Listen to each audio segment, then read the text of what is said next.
Welcome to MicDrop Analysis. Today we peer into the abyss of human existence through the lens of MC Dalek and his haunting lyrical masterpiece Spiritual Healing, off his 2002 sophomore album From Filthy Tongue of Gods and Griots. This isn't just music, it's existential dread set to a beat. It's a glimpse into the void that lurks beneath our fragile constructs of faith, identity, and reality itself.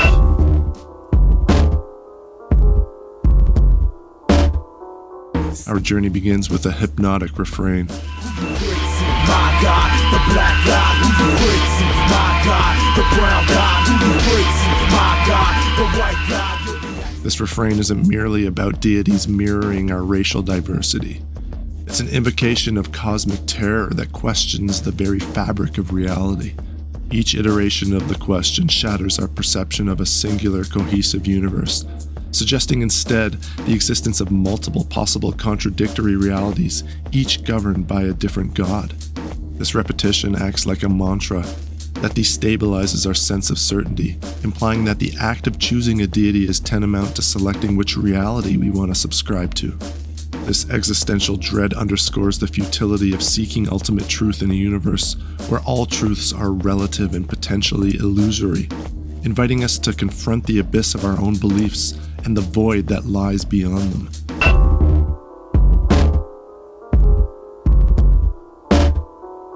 But let's dig deeper into the disturbing implications of spiritual inheritance.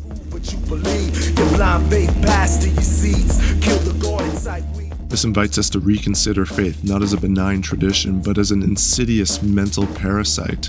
This cosmic infection propagates itself through generations, feeding voraciously on human consciousness and hijacking our very biology. The dual imagery of seeds, evoking both plant life and human reproduction, this paints a horrifying picture of an alien force that's subverted our most basic instincts. Now consider how religion spreads, not just through conscious choice, but through the subtle indoctrination of children, through cultural osmosis, and through the very fabric of society. We pride ourselves on our free will, yet this parasitic faith burrows into our minds before we can even form coherent thoughts, ensuring its own survival by turning us into unwitting hosts and vectors. The blindness mentioned isn't just metaphorical, it's a willful obscuring of reality, a defensive mechanism of the parasite to prevent its host from seeing the truth of its condition. And in this light, every religious ritual, every whispered prayer, every moment of unquestioning belief becomes not an act of devotion, but a symptom of our collective infection. It's a sign that the parasite's grip on humanity's psyche grows ever stronger with each passing generation.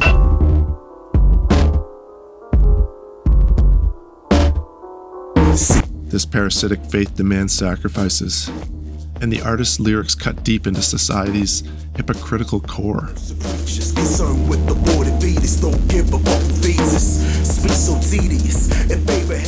This stark juxtaposition exposes a chilling truth. Our moral outrage is selective, our compassion limited. We fixate on the unborn while neglecting the living. It's a perverse prioritization that serves not life, but an insatiable god of control. The reference to Abraham, if Abraham freed us, he says, takes on a sinister new meaning in this context.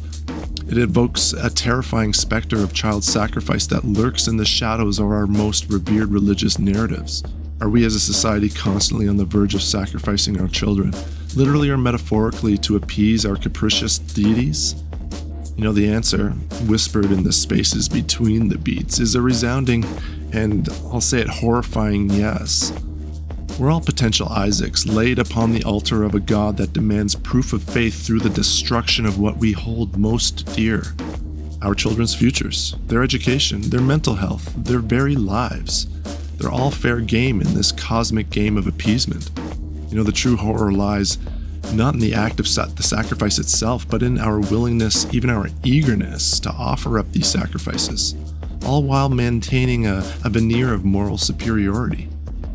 And at the end, we're both Abraham and Isaac, perpetrator and victim, trapped in an endless cycle of sacrifice that feeds not a loving God, but an insatiable maw of our own twisted ideologies.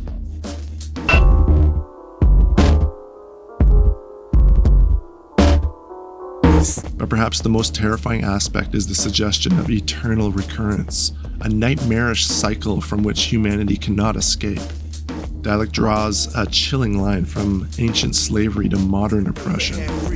While they still have the Louis, slaves since days of Julius Caesar.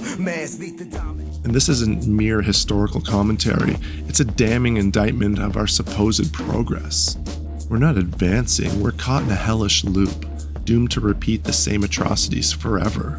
The reference to Abner Louima alongside Caesar creates a crushing sense of historical continuity in oppression, suggesting that despite our technological and social advancements, the fundamental power dynamics enabling exploitation remain unchanged. This eternal recurrence extends beyond societal structures to our very consciousness. The white God, your reaction's kinda odd for giving us the nod. You know, that's all of us, drugged into complacency by the rhythm of this cosmic horror. We're nodding along to the beat of our own destruction, unable or unwilling to break free from the patterns that bind us. And in this light, history isn't a march of progress, but a grotesque merry-go-round of suffering, with each revolution bringing us back to the same point, trapped in a dance of macabre of our own making.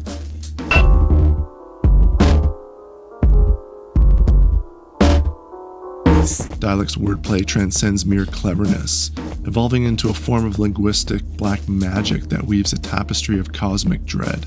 And with each line, dense and layered with meanings, it functions as an arcane incantation, if you will, a verbal key unlocking doors to unspeakable truths about our fragile reality.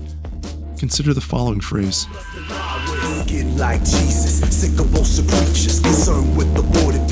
This is far from a statement of empathy, it's a grotesque invocation of body horror. This single line conjures an image of humanity as nothing more than a collection of skin suits, our identities as fragile and interchangeable as costumes, with the blood-chilling implication that something utterly inhuman lurks beneath our facade of normalcy. Dalek becomes a dark linguistic shaman, each verse a spell that peels back the veil of our perceived reality, forcing us to confront the horrors that lie beyond our comprehension. And in this light, the entire song transforms into a grimoire of terrible truths, each rhyme a metaphor, a potential gateway to mind-shattering revelations about the true nature of our existence.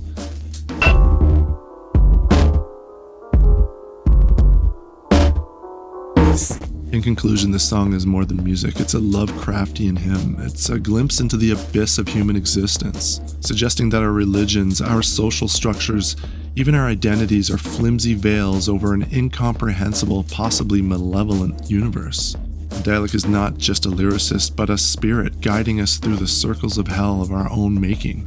You know, as we nod along to the beat, let's remember the final chilling implication. The true horror is not that God has abandoned us, but that we've become our own twisted gods in a universe of unending darkness. Who do you pray for now? Thanks for watching MicDrop Analysis. I know I went a little dark here, but it's still all just fun. Till next time. My God, the black God, who you crazy? My God, the brown God, who you crazy? My God, the white God.